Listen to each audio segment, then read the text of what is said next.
This was the fight. This was it. Nothing fanciful. The fight.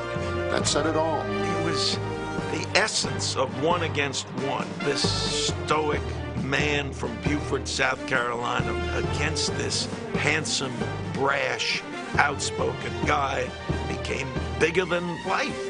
The greatest sporting event of the 20th century. Two undefeated heavyweight champions against a backdrop unique in history. This was the Crusades. Patriotic America versus radical America. Here's this collision between the black militant and the black Tom. Who's gonna win?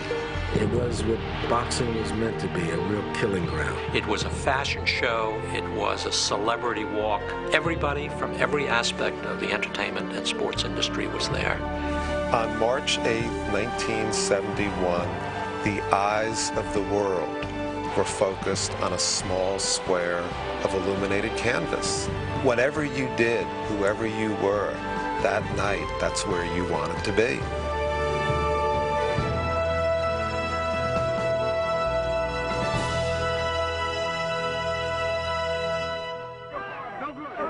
Why was this fight so much more about America than it was about boxing? Why could everyone appreciate this confrontation between two undefeated heavyweights? To understand March 8th, 1971, you had to know who these fighters were and where they came from. Joe Frazier was as different from Ali as night and day. Ali came from a middle-class Louisville family, had aunts that were teachers. Frazier came from what was then the hunger capital of America, Beaufort, South Carolina. At a very early age, he worked in the fields. He'd arrive in the morning, little after dawn, and he'd say, "Morning, boss," and the boss would say, "To the mule." And then the day would end, and he'd say, "Quitting time, boss," and the boss would say, "In the morning." This was the way the white world and the black world fit together in his Beaufort. So in 1959, 15-year-old Joe Frazier left Beaufort and settled in Philadelphia, where he worked days in a slaughterhouse and nights learning to box.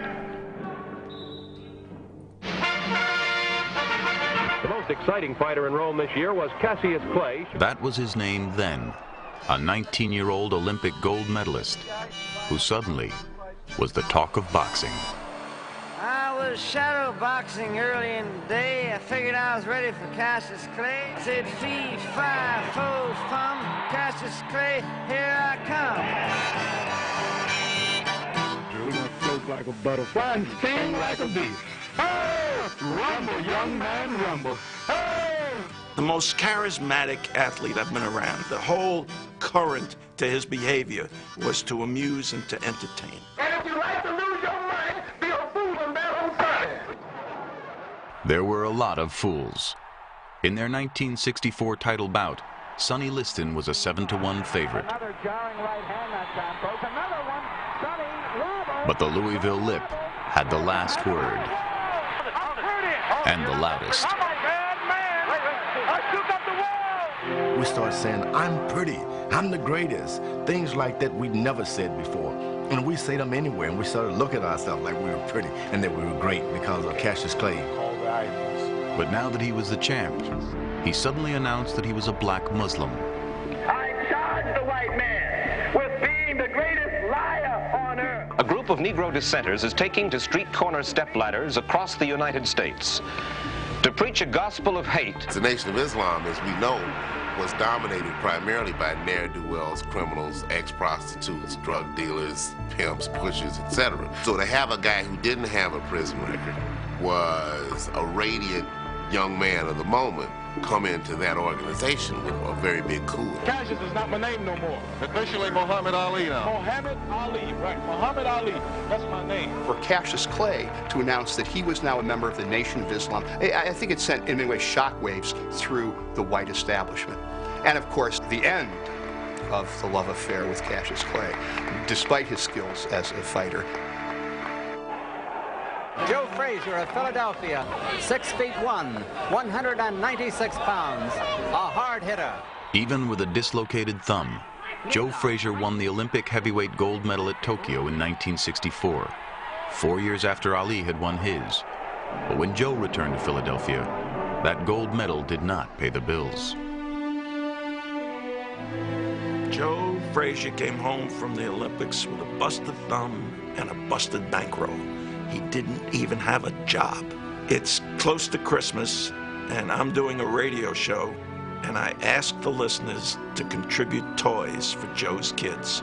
People all around the world send gifts, presents, checks, cash, and it really came out to be a good Christmas for the kids.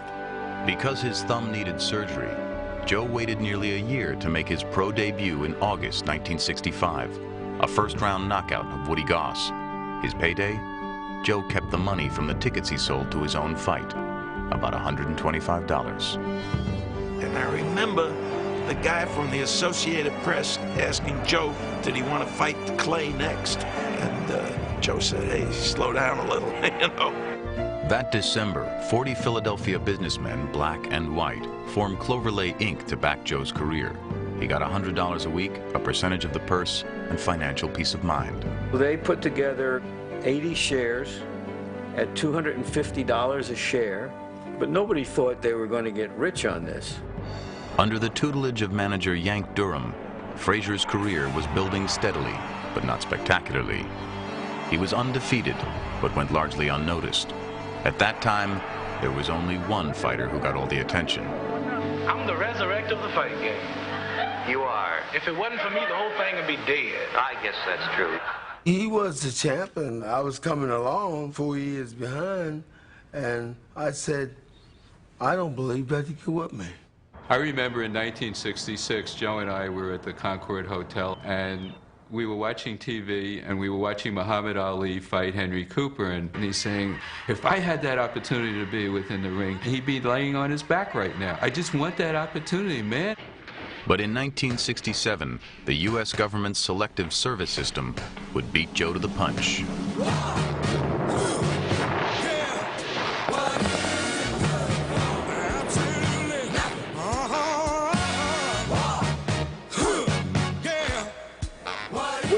Prevail in Vietnam over the communist aggression.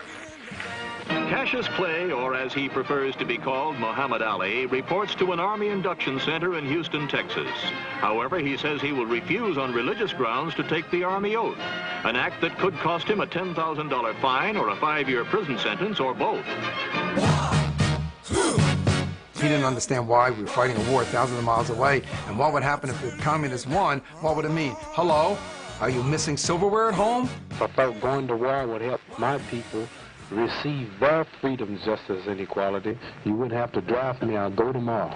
I remember very vividly that Cassius Clay suddenly became the great enemy of our family. And the comments that were being made around the dinner table were the same comments that were being made around the country. Oh yeah, he's so big and strong, he'll fight in a ring, but he's afraid to fight in Vietnam. He's a coward. I respected Cassius as one of the great fighters of all time, but I think this hurts him, certainly in my eyesight. I think it's very bad, especially a guy who had made a lot of money in this country. Joe Louis went into the United States Army. Why can't Muhammad Ali serve this country that has been so good to him? People growing up today don't have any sense at all of how hated and despised and feared and reviled he was. Do you think there's anything wrong in someone like Cassius Clay refusing induction? Yes, sir, I certainly do. Why? Because he's no better than the rest of us. The government announces it will institute felony charges. Mr. Clay's lawyers say they will appeal, and World Boxing Organizations announce he has forfeited his heavyweight title. Deferred from the draft because he was married with children, Frazier had not worried much about Vietnam. How about Cassius Clay? What's your feeling about that situation? Well, to me, you feel like you're stepping in politics on me, and that's a little out of my line.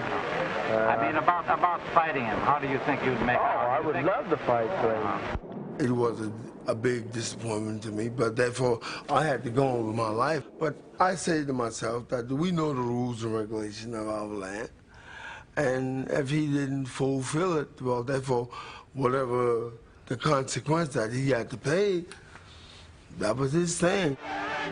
By refusing to take the symbolic step forward to join the military, Ali triggered a national debate, despised by some, embraced by others.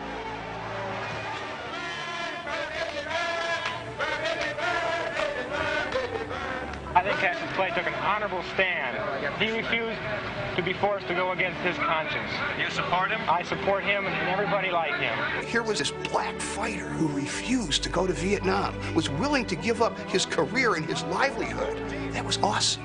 That was incredibly inspiring. He found that thing that both of these groups, the hippie generation and the black nationalist generation, seemed to agree on, which was Vietnam.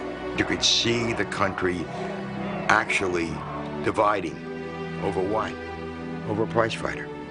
With Ali out of the picture, the World Boxing Association announced an 8-man elimination tournament to produce its new champion. But Joe Frazier boycotted that tournament. Joe Frazier! Joe preferred to fight Big Buster Mathis for the nationally respected New York State Athletic Commission title. In view of Frazier's recent clear-cut victory over Mathis, this board now recognized Joe Frazier as the heavyweight champion of the world. For the anti-Ali voices, Joe Frazier was a throwback to another era. Frazier was out of the Joe Louis mold. Was always very obliging, always smiled, and Frazier was no surprise. The other guy was a whole revolution.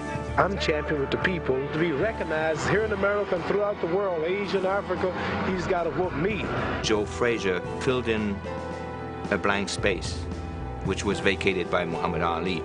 And for that reason, most people are still saw in Muhammad Ali the champion of the world. He had a lot of animosity because he'd become great, well-known, and everyone kept saying, but you've never fought Muhammad Ali. Not that he didn't want to, but with no boxing commission willing to license Ali for a fight, that was impossible. Ali's exile would last nearly 3.5 years. Joe himself felt that which had happened to Ali was unfair. And he said this to Ali, eyeball to eyeball. Whatever it takes for me to lend myself to you in getting licensed again, I'll be there for you. He called, say, well, hey man, I want my license. What can we do? I said, I'll see what I can do to help you get the license. Joe even went to Washington to meet informally with boxing officials to support the licensing of Ali. They would just have good, respectful conversations with one another. Yeah, Joe, we gonna get it on, you know what I mean? We gonna break all box office records, you know what I'm saying? But all those box office records were still in Ali's dreams. He was broke. He was almost forced to ask you for $100 so you could do an interview, which he never would have done before, did do afterwards. To stay afloat financially, Ali lectured to college students. He appeared on Broadway, if only to pay all his lawyers who were taking his case to the Supreme Court. Joe, how you doing? Joe Frazier even chipped in. We were in New York, Joe and I.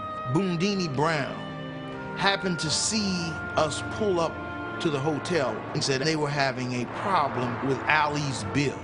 I told Boondini, let me talk to Joe about it. Got Ali to get into the limo. I gave him a ride, put some love in his hand, okay? Some money. And I think it's like a couple of $1,000. Ali, no, I put it in his shirt pocket. When Ali gets out of the car, it was like a switch went on. He started, all right, Frazier, out the car now, I want you now. You, Joe Frazier, I'm gonna knock all of y'all. I'm gonna give him a good whooping. Joe Frazier got my championship. I want to fight Joe Frazier. I'm gonna whoop Joe Frazier. I'm gonna show him who the real world champion is. And Joe's going, what's wrong with this guy? As if Muhammad Ali was not confusing Joe enough, he even moved to Joe's Philadelphia. Joe resented Ali winding up in Philadelphia. It was his city and his town, his crib, as he used to say. In the fall of '69, I received a call about a possible meeting between Frazier and Muhammad Ali at one of our PAL centers. Joe knew he was coming. What was going to transpire, we didn't really know. Joe was now part of the plan to keep Ali's name in the public eye. We were trying to get the license back together again so we could face each other. So therefore, whatever agreement that he would call and say, let's do, I agree upon it. I looked up the street and here came Muhammad Ali. I want Frazier. got to the point that people were on the radio. They were saying, there's a report, there's a crowd swelling at 22nd Columbia Avenue. Ali's down there. He's going to challenge Joe Frazier. They're going to fight. I'd say easily over 1,000 people and still growing. I want Frazier. I want Frazier. Joe saw Muhammad. Joe, I want you. Joe replies, I want you too. But it was getting heated. Ali challenges Joe. He says, I want you, we don't need to wait to meet you in Fairmount Park. Joe says he'll be there. Businesses shutting down in Center City, Philadelphia, so they couldn't miss this. Thinking it was just a publicity stunt he could ignore, Joe didn't show in Fairmount Park, but Ali did, loudly. Ali is now, he's afraid I was going to whip it. You know, he's taking him through all that. This is unbelievable as to just how much the public wants this to happen, that they will bite for any little thing. They really thought they were going to fight in Fairmount Park? Okay. Ali had made Joe look bad in his own town, but Joe was more concerned with his fight in February of 1970 with Jimmy Ellis, the WBA champ from the tournament Joe had previously boycotted. Ellis goes down from a murderous left hook to the jaw. And there's the bell. And elated, Frazier hugs manager Yank Durham as they share this precious moment. But as Joe celebrated being the undisputed world heavyweight champion, respect for the title was hard to come by, even right outside Madison Square Garden. Muhammad Ali has not lost his title in the ring, hence this farce which they're having inside can hardly be billed as a World Heavyweight Championship fight. We are very proud in Atlanta. We're very happy that we have given the champion the opportunity to come back into the ring. Georgia State Senator Leroy Johnson and Atlanta Mayor Sam Masail pulled the political strings to provide Muhammad Ali with a boxer's license and a comeback on October 26, 1970. His opponent, Jerry Quarry. You're a champion of justice and peace and human dignity. Thank you. But not everyone in Georgia agreed. I'd rather see him fighting in Korea or Vietnam. They're going to let him be free, then it's his right to fight and make a living here. Otherwise, he shouldn't be free, and I don't think he should be free. I think it is a sad and tragic day that any man that refused to fight for his country would get in the ring and fight for dollars. Lester Maddox was totally against the fight, and he instigated a lot of people. People were showing up with axe handles, banging on doors and banging on cars. But the fight came off. After a 3.5-year layoff, Ali stopped Quarry in the third round. Muhammad Ali in a sensational comeback victory. Quarry would be much harder to fight than Joe Frazier.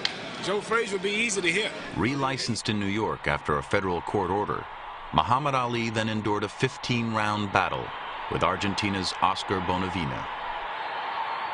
I've always wondered whether it convinced Ali that he could do anything. Joe Frazier was a truth machine, and if you weren't in supreme condition, he would find it out. With an Ali-Frazier showdown now possible, Madison Square Garden and the Houston Astrodome each offered a record payday, $1.25 million to each man. But Ali's manager, Herbert Muhammad, and Yank Durham wanted more, and got it from a stranger. I'd never promoted a fight before. I sounded like a hell of an idea, and I thought it would be a huge event that would transcend boxing because it had to do with the Vietnam War and religion and being black in America and all of that. As a high-powered Hollywood agent who represented Marlon Brando and Elizabeth Taylor, Jerry Perenchio understood the marquee value and the price, $2.5 million for each fighter. I had just one problem. I didn't have the $5 million. And the 77th man that I talked to was Jack Kent Cooke. Must be the loudest phone on earth. Hello. Who owned the Forum out here, and he had the Lakers and the Kings. Oh, golly, I'd be deeply interested in going. Jack Kent Cooke agreed to put up $4.5 million, with the Garden putting up the other $500,000. Ringside seats would be a record $150. Ali's ballyhoo was free. Wait till I get you in the ring. Wait, 3, 2, 1. Get your hands off. I was sitting right next to Joe Frazier, He was putting Joe down something awful, telling him how ugly he was, and Frazier was hard as a rock, and I could feel his muscles rippling as he was sitting there, getting angrier and angrier. Finally, Frazier got up and he looked at Ali glaringly, and he said, I will be there. And he was. You're not fighting Glory, you're not fighting Oscar Bonavena, you're not fighting Sonny Liston, you fighting Joe Frazier. Everybody knows that's not the point. That's the point. The Supreme Court did agree today to hear the case of Muhammad Ali. He was convicted. But the Garden would need a quick date for the fight. The sooner, the better. If Ali's appeal of his draft case as a conscientious objector to the Vietnam War was denied, he would go to prison, and the fight would go with him. The Muslims and Ali were convinced that he was going to go to jail in April. Absolutely convinced. They thought, let's get one more payday. The only March date that was open was March 8th of 1971, which turned out that it was not open. My manager called me up and said, you know, there's an interesting wrinkle here. It seems as though they're promoting this fight on the same night that we've rented the joint. I absolutely thought I'd have a heart attack. But the James Taylor people were terrific. We called them, we met with them. My impression of it was that they sent down a legal team that was like half legal and half rugby. You know, I mean, it was, these people would not be denied. Like Ali himself, they would not be denied. We got our way out of it by giving them 15 pair of ringside tickets and a new date. They weren't great seats. They were on the balcony somewhere, but it was an amazing event, and it was incredible to be there. In his training camp in Miami Beach, Ali was beating the publicity drums loud and clear. And sometimes it got insulting. You're going to see two heavyweight champions fighting. One is the phony and one is the real one, and it's going to be easy to distinguish who is the phony. Well, number one, he's too ugly to be the world heavyweight champion. Everybody wants to know what's going to happen to Joe Frazier. And all he came back just as Muhammad Ali left. Brash, taunting, working the crowd and working the media, only as Muhammad Ali could. He takes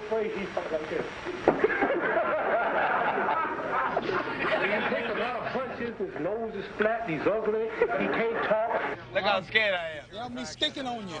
He knew Joe wasn't scared of him. Making you famous. So he had to find some buttons to push on Joe to get him out of his game. There was a lot of resentment on Ali's part as to what he had been through. And to Muhammad Ali, Joe Frazier had become the symbol of his oppressors. A lot of them want me whipped because of the draft. A lot of them want me whipped because I'm black. In many ways, Joe lived the African-American experience to a much truer extent than Ali did. Joe was the son of a sharecropper. Joe was raised poor. He was not an orator. He was from the country and, you know, have a sudden draw. And, you know, he was kind of the type of guy that, you know, you live and let live. He got into a gym, he trained, you pointed him in the direction, and he went. That was it. He knew nothing about politics, nothing about gamesmanship. We're going to find up Joe Frazier and everybody with Joe Frazier.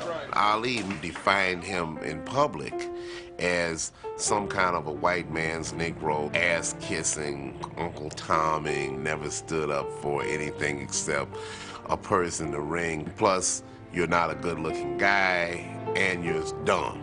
How do you feel, champ?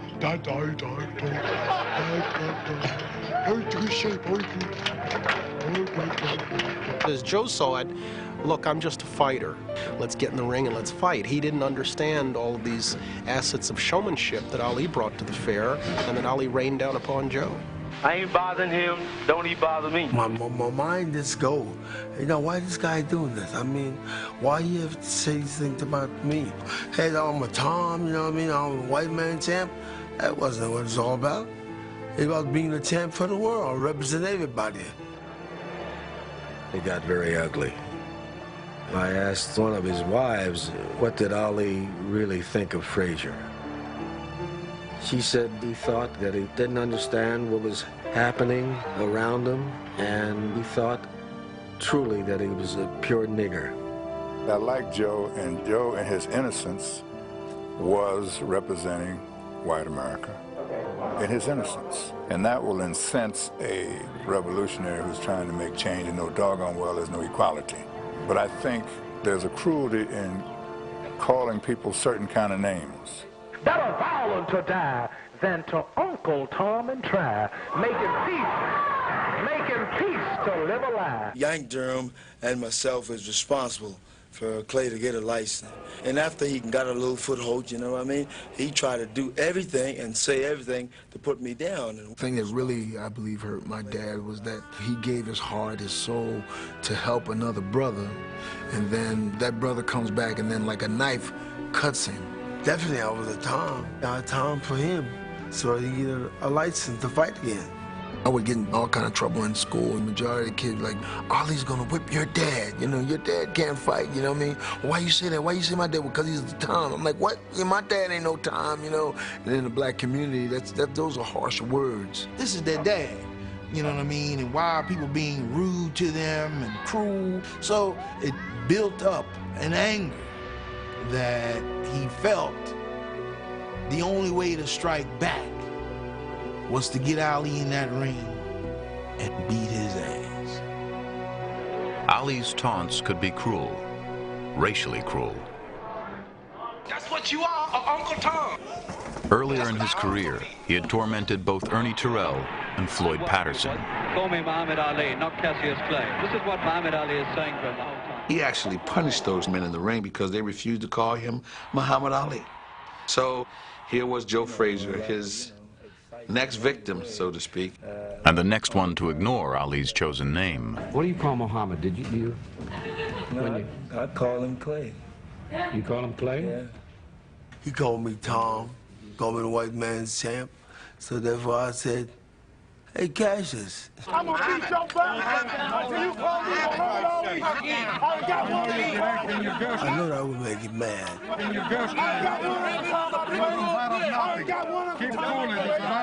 Only those who were bigots, rednecks, hardliners continued to call him Clay, almost as an insult. And when Frazier chose to do that too, to a lot of African Americans, it was kind of like, hey, who are you siding with here? Take a look in the mirror. Adding meanness to an already mean situation took the fight beyond the ring to just about everybody in America. That's how Ali was selling the fight. Muhammad Ali was a big huckster, too. Joe Frazier's so scared he won't even weigh in with me. He won't even have a physical with me. He won't let nobody watch him train. He's scared to death. See, if you talk enough stuff long enough, right, you're going to get two things that are going to happen. Some people are going to like you, and some people are going to hate you. And if you work in the arena of boxing, right, where somebody actually can be paid to put his foot deep in your ass, then people will pay for that. The whole world tunes in when the name Muhammad Ali's on the building. Frazier never understood why Ali thought he had to make fun of Joe to sell tickets. They were guaranteed the money, $2.5 million each. They did not have to sell tickets. Ali was selling himself. He was also selling Joe Frazier short, and the media ate it up. In 1971, I wrote a cover story called Joe Frazier, a white champion in a black skin. It was wrong. It was absolutely wrong. But it was the way it was. As battles of the century go, this one is different. First, because both Ali and Frazier are champions and undefeated. Second, because no fight has ever had as heavy a show business side as this one, or depended as heavily on the art of electronics. For the closed-circuit telecast, Jerry Perenchio put together his announcing team. Old pro Don Dunphy as the blow-by-blow announcer, and former champion Archie Moore as the analyst. The third voice was a surprise. Bert Lancaster, how you doing, Bert? I'm doing this just because the promoter's a friend of mine and asked me if I would like to do it, and I thought it would be something interesting to do. This didn't make it a network broadcast. This made it something special. And here's Bert, you know, major Hollywood actor, major Hollywood star, box office draw. Ali, how are you, dear boy? I'm doing just fine, and I hope you're doing well. Because of Perenchio's show business background, it was hard to separate where the reality ended and showbiz came in. Listen to me. I'm going to hold you to it. Go ahead, I'm going to talk to you when I whoop you. This ringside seat has been brought to you by Vitalis. On the Garden's schedule, there were no ticket prices because all the tickets had already been sold. We could have sold out 10 Madison Square Gardens. I think the whole garden must have been actually sold to people who knew somebody. But for Cook and Perenchio to be successful, a garden sellout wasn't enough. The closed-circuit locations had to fill up too, and even with tickets at a new high of as much as $30, most locations did sell out. The news media also got into the act and bombarded the garden with over 2,000 requests for 600 credentials. Don't miss the last chapter, the heavyweight championship of the world, Monday night. Masses of our people are in the streets. They're fighting an eye for an eye and a life for a life. The rebellions that we see are merely dress rehearsals for the revolution that's to come. In March of 1971, there seemed to be a crossroads of feelings between Americans. I think it's very difficult for people in hindsight to understand how deep the divisions in America were. There was violence in the streets. I mean, there were hard hats beating the hell out of long hairs every day. The polarization of political attitudes began to cloak the fighters in those opinions. This fella they call Clay or Muhammad Ali, whatever he wants to call himself, is a disgrace to the nation. Now here's a black man, and the Hokies gonna send him to Vietnam to fight for freedom. Tell them we're 100% behind, Mr. What you got was a tremendous polarization. Those who were rooting for Ali as the standard bearer for resistance to the draft, and those who were supporting Joe Frazier, not because he said we should be there, he didn't, but because he was the anti-Ali. He was one of them, and Ali was one of us. We weren't interested in the fairness of it all. There was no in the middle. It was actually fanatical. People would reach a height of frenzy or Frazier's gonna win. Clear's the most popular man since Jesus Christ. Well, I think it'll be Frazier. I think he can whip it. I think he can take it. I think he can dish it out. Here's this collision between the black militant and the black Tom. Who's gonna win? That's what it was about. There was a wall, political wall, separating the two fighters. Good guy, bad black, good black. True blue American against the draft dodger. People showed up there rooting as much for a political and moral position as they were rooting for the men. The men were, by that time, almost incidental. All of this came to surround the fight, to confuse people that it was more than a fight, and as a result, captured the imagination of Americans everywhere. Monday, March 8th, the noon weigh-in. Frazier, 203.5. Ali, 215. They weighed in separately. Yank Durham did not want Joe to hear Ali's antics. Harry Markson told me Ali's going to stay up in the press room. He's going to stay there all day, so we don't have any problem getting him back in the arena tonight. All they did was eat all day, the entourage, right? Send up another 4 steak sandwiches, or, get a case of beer up here, They ran up a $4,000 bill. That afternoon, closed-circuit producer Neil Marshall was having a final run-through with his crew. Now you got 65 guys in the ring, and all of a sudden you hear up in the rafters, Everybody betting for Joe Frazier. All you Joe Frazier fans, tell them the real champ is in town. it's Ali. Ali is in the garden. I have a lot of speed. I have a lot of endurance. When I'm through with Frazier, he'll need more insurance. It was like a show in the middle of the afternoon. It was great stuff. Away from the commotion in the garden, for security reasons, the New York State Athletic Commission had kept a secret. We as referees and judges all were just hoping for this choice assignment. At 6 p.m., Mercanti and the two judges Artie Aidala and Bill Recht were informed they would be working. Ali and Frazier both received $2.5 million that night. And the third man, handling the fight with all the responsibility, received $750. I probably would have done it for nothing. But this was much more than another big fight. This was a world event. The television picture would allow 300 million people to see the fight live. 2 million in the United States and Canada, $298 million everywhere else. Ironically, this battle in the ring created some peace in the streets. I was in Belfast at the time, and I was really preoccupied with another fight.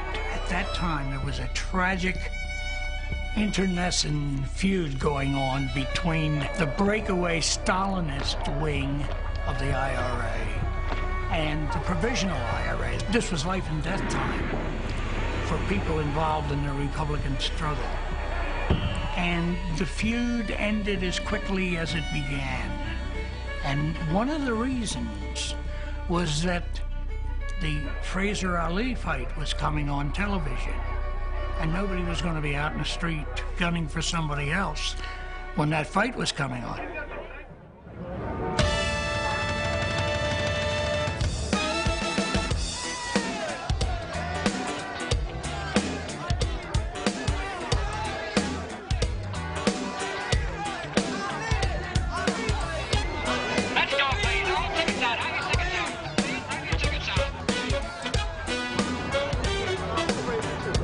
I had this beautiful girlfriend who was a model here. And I walk up and a kid grabs my tickets and runs. Well, right away my street instincts took over and I jumped off the steps going up in the garden. A few steps later, I caught him. Grabbed him, knocked him down to the ground and took back my tickets. And this young woman, she was like stunned and she was looking at me like, "Are you a madman?" I said, "He took our tickets. This is one of the great fights." There was a bunch of us raggedy-ass, hippie-looking, lost souls sort of wandering into the thing saying, "Wow, man." The fashions were dazzling. It just had the look of a coronation more than a fist fight. It even appealed to those critical of fashion. Tons of color, tons of attitude. Hot pants, revealing bust lines with lacing. Mink, floor-length white coats, and those were the men. Men outdressed the women. Men were peacocks, they were dynamite. This was glamour, fabulous, outrageous looking clothing. Nothing I'm recommending.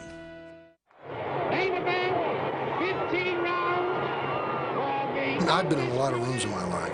I have never walked into an arena where the excitement in the air was absolutely, it was electricity. Just every movie star, you think, oh my God, look at this. They're either sitting in back of you or right in front of you. You're right with them. Just happened to turn around and I looked over at seat 50. There's old boys, right? And he's got a camera. During the national anthem, Frank Sinatra slipped into a ringside seat as a photographer for Life magazine. He was just one of the many celebrities in the garden that night. They can't spell fight. They've never seen a fight. They don't know what the hell they're watching, but they had to be there. Why? Not to see this fight. This was mandatory that they be there to be seen themselves. In the fighters' dressing rooms, the tension was building. I go to the Ali dressing room to tell the Ali camp, are you ready to exchange trainers? They're ready to rap. Joe, you ready? He gets up off the table and he said, what's Frazier doing? I said, whatever I said. I'm like nervous, my heart boom, boom. But now Joe can't take this spot. Then he was shuffled. Boom, he's out. Frazier's down. Ali's entourage. Yeah, champ, that's right, champ. I'm like, oh, let me get out of here. Joe Frazier's dressing room was as quiet as a church. In a way, it was. I said, "Pop, what did you pray?" He said, "I asked the Lord, Lord, help me to kill this man, because he's not righteous." The hour of truth has arrived. Lights dim. Come in, Ali first. Red trunks, red tassels, roar. Just listen to the noise of this crowd. This is well going to be a great evening for boxing fans all over the world. Coming in, second, bopping and booping as he does, Joe Frazier, brocaded green.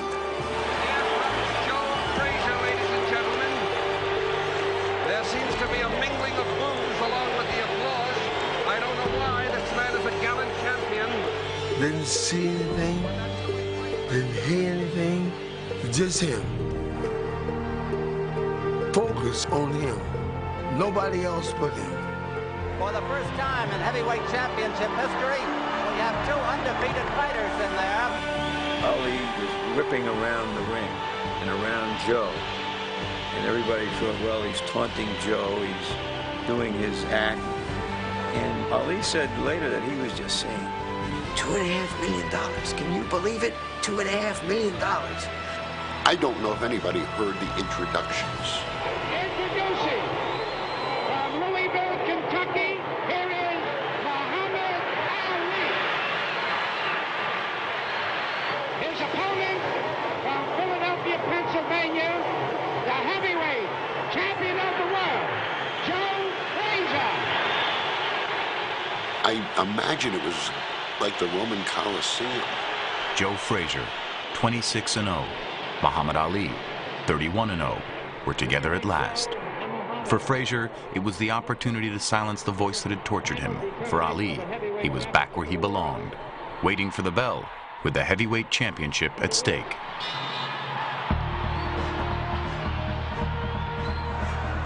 Muhammad Ali opening up fast. He may try to blitz him here in round one. Muhammad Ali is pot-shotting Frazier with that right hand and getting away with it. Frazier has taken a good battering in this round. He had Joe Frazier completely frustrated. Almost came close to knocking him out first round.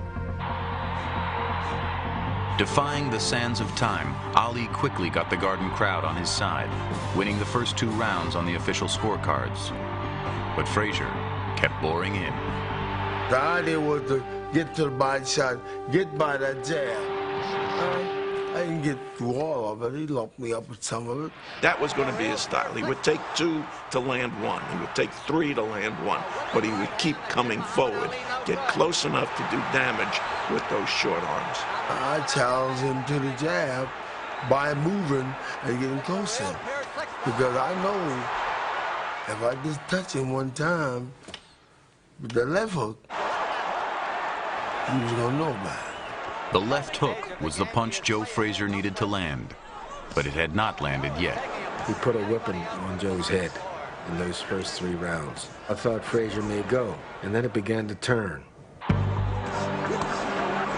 Frazier is scoring. He said he would go to the body, and he is. Muhammad Ali, flat on his feet, not up on his toes, like the Muhammad Ali of old.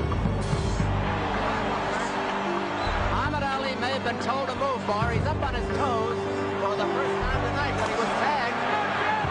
Frazier would soon move ahead on the official scorecards, and he knew he was ahead. Frazier's just laughing at him, talking to him. That's the way Muhammad Ali used to taunt his opponents. Not only want to establish his physical superiority over him, he just want to punish him because he was bringing things into the fight promotion that didn't belong in the fight promotion.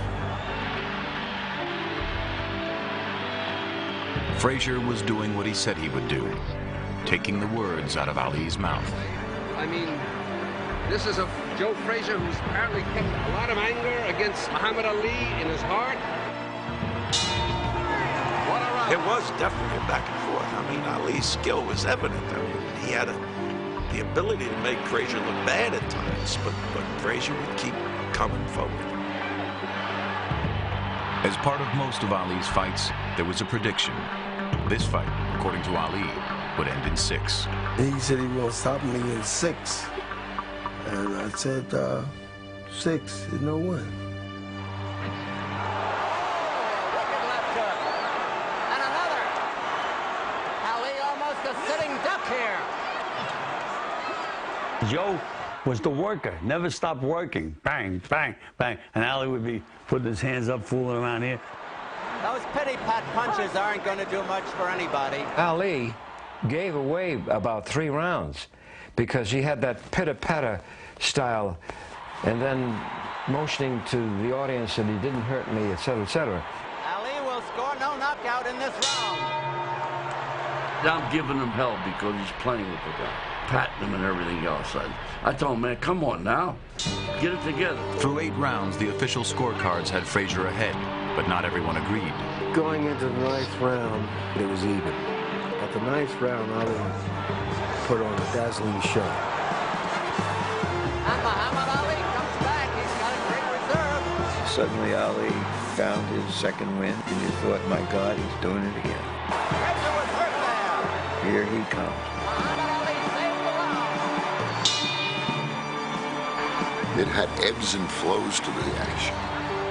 It was Ali, it was Frazier. It was Ali, it was Frazier. It was Ali, it was Frazier. I mean, that's what made it. Ali would win both the 9th and 10th rounds, but Joe refused to be denied. He said it to me a lot of times. Hey, man, I'm prepared to die in there. Because he felt his whole life, his family, all of what he stood for was on the line.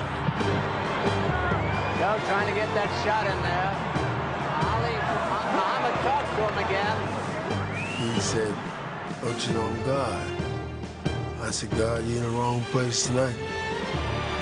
I'm taking that and kicking ass. In the 11th round, Joe Frazier's anger exploded. That one hurt. So did that. Muhammad Ali was rocked. He's holding on desperately. And he really had Ali in trouble. Muhammad Ali rocks him to the ropes. He almost went down.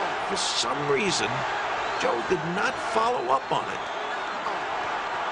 Frazier wondered if Ali was playing possum, if Ali was faking the wobbling walk to draw him in. Joe remained cautious. The walking was too slow, but I was trained that you always got to remember, a man is dangerous when he hurt. The round is over. The round is over. What a round. He was really hurt. And that was from that plate around the corner. You know, the rope-a-dope, that was a little bit of the rope-a-dope, but he was the dope, so he got nailed. Frazier really clobbered him with everything in the book. I said, what's wrong with this guy? What's holding him up? At that point, you had the feeling that this fight was Frazier's, period, end of paragraph. That was it. Then miraculously, Ali comes back. Ali is putting all his power in those punches, and they've got to be hurting Joe. Best fight I've ever seen, perhaps be the best fight I'll ever see. And I better cherish this. 15 and final round. Entering the final round, Frazier was well ahead on the official scorecards, but he did not know that. He was still looking to land that big left hook. Both close to exhaustion, and Frazier unfurls this left hook.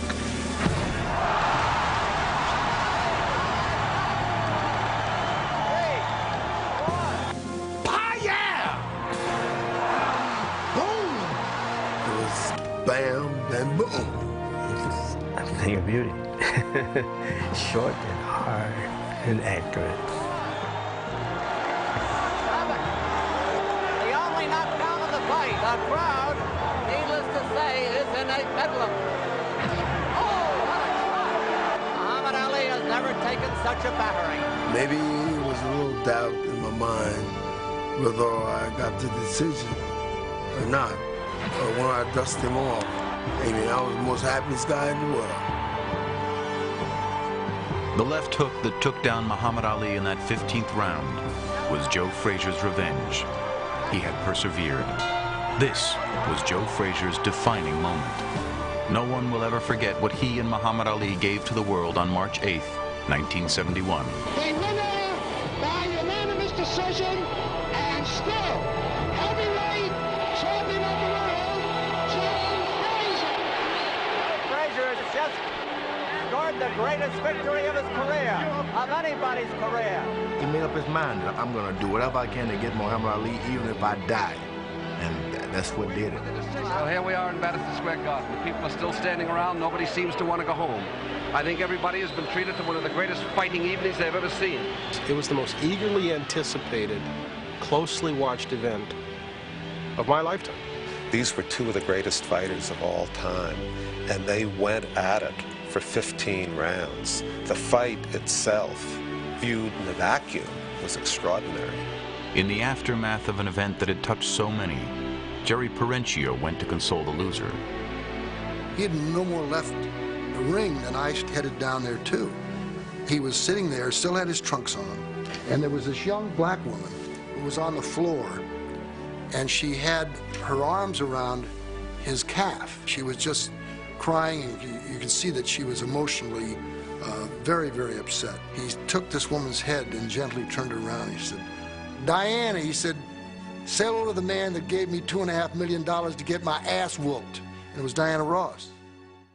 Mohammed is the greatest fighter ever lived. He should be put down in history. Ali's just a rope bender. All he was lay up against the ropes like he was in a cradle. Joe, you're not saying nothing. I'm talking about a fighter. Joe Frazier's a fighter. People didn't leave the arena, I got to tell you, for 40, 50 minutes. They were still standing there going, wow, what a night, you know, what an ending, what a finish, you know. Now a report from Bill Walker at Madison Square Garden. Frazier emerged from the fight the undisputed champion, but he was a weary, battered victor after 15 punishing rounds. I want him to come to me and apologize for all the things he called me. Ali was not around for that apology. The man who said he could not be beaten didn't appear at the post-fight news conference. Doctors at a New York hospital were examining Ali's severely bruised jaw. The next day, Ali met with reporters. How's your jaw, Muhammad? I don't have a mark on me, if you see. I don't have one scratch, and nothing happened to me. All I have is this bruised jaw here. Well, if you looked at the fighters, of course, Ali had a swollen jaw, but Frazier had taken some tremendous punches, and his face was swollen. Well, I talked to him a couple times. You know, he's a big man. Any big man could hit. The rumor was he's dead. He died in the hospital. I got a call from Bud Schulberg, and Bud said, "Gene, I just heard that Joe Frazier died." I said, "Oh my God, Ali." Bud Schulberg said Joe Frazier died. And Ali said, "If he did, I'll never fight again." Joe Frazier was admitted to the Giuffre Pavilion of St. Luke's Hospital this afternoon, suffering from extreme fatigue and high blood pressure. I went over to the hospital. It was very sad to go there. There was nobody there at all, and he was very close to death. Certainly didn't want Ali's camp to know that he had taken such a beating. Dr. James Giuffre, the medical director of St. Luke's, says Frazier's present condition is not related to that fight. I just thought there's a lot of people that made a lot of money out of this thing. Now it's over, he won, and everybody was taking care of themselves. Frazier's blood pressure returned to normal, and he left the hospital a week later. Most of those who cheered Joe were relieved. Others had already moved on. All those right-wingers and all those hard hats who were cheering the Vietnam War, who claimed to love Joe Frazier on March 8, 71, really didn't have much use for Joe Frazier on March 9, 71, aside from the fact that Joe might be able to whoop Ali's ass, and that they wanted. That's unfortunate. But the memory of the fight has endured. This was more than a boxing match. It meant so much to a lot of people. I cried my eyes out, I'm sure most people did. You were so certain that you were right to support Ali, that you were right to oppose the war, that the cause of civil rights was just. And when he lost, it was almost like, it can't be. I can't be on the wrong side of those things. I just can't be. You had the sense that the bad guys won. The wrong people won this fight. And what they represented had triumphed in the ring. But we knew that what they had represented was losing all over the country. The Supreme Court today overturned the draft evasion conviction of former heavyweight champion Muhammad Ali. And as Ali's image and myth and name and reputation grew, Joe's was sure to suffer. The winner that night was the loser. The loser that night was the winner. The animosity the two fighters had toward each other never left. Ali continued to taunt Frazier, who continued to despise Ali.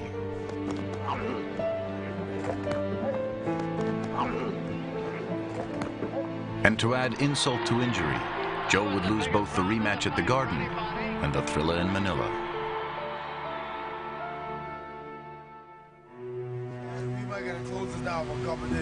As the years have passed for Joe, apparently time has not healed all the wounds. And ironically, he and Muhammad Ali have traded places in the war of words. And years, many years later, unfortunately, when Ali has Parkinson's syndrome and is glazed and quivering, Frazier then says something really mean-spirited. Well, now you know who won those fights. Look at him today. Look at me. I'm the one that's supposed to be dumb, but who's talking like that, you know? That all comes back from that Uncle Tom comment before the 1971 fight, and he's still carrying that hurt. I swallow a lot of razor blade, and sometimes they cut inside, you know. I would get rambunctious and say some of the things that I shouldn't say. I've always thought that they brought out the best in each other in the ring and the worst in each other outside the ring. I want to, like, throw the towel in. And I'm willing to, like, you know, say to Muhammad, you heard that? And let's say all the fans, all his family, if I've done anything wrong to him, hey man, forgive me. Like all the epic rivals in sports, Joe Frazier and Muhammad Ali each needed the other to bring out the best in himself. And on that night of March 8th, 1971, in the crucible of a tumultuous era, Ali emerged as the world's most recognizable personality. But it was Joe Frazier who had put him center stage. Two gladiators for the ages turned America into one nation divisible, with Ali and Frazier for all.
This has been a presentation of HBO Sports, the network of champions.